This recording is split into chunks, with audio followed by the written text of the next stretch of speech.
ఏపీలో ఐటీ రంగం మరో కీలక దశలోకి అడుగేస్తోంది. మైక్రోసాఫ్ట్ సంస్థ 1772.08 కోట్ల పెట్టుబడితో అమరావతి క్వాంటమ్ వ్యాలీలో అత్యాధునిక క్వాంటమ్ కంప్యూటర్ ఏర్పాటు చేయనుంది. ఈ కంప్యూటర్ 1200 క్యూబిట్ల సామర్థ్యం కలిగి ఉండనుంది. ఈ ప్రాజెక్టు కోసం 4000 చదరపు అడుగుల విస్తీర్ణంలో ప్రత్యేక భవనం నిర్మించేందుకు అధికారులు సిద్దమవుతున్నారు. ఇప్పటికే ఐబీఎం సంస్థ 133 క్యూబిట్ సామర్థ్యంతో క్వాంటమ్ కంప్యూటర్ ఏర్పాటుకు ఒప్పందం కుదుర్చుకుంది.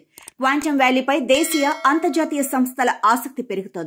జపాన్ కు చెందిన ఫూజిసు సంస్థ 64 క్యూబిట్ క్వాంటమ్ కంప్యూటర్ ఏర్పాటు చేయడంతో పాటు కేంద్ర ప్రభుత్వం అందించే నిధులతో కలిసి ఫ్యాబ్రికేషన్ ఫెసిలిటీ సెంటర్ స్థాపనకు ప్రతిపాదన చేసింది.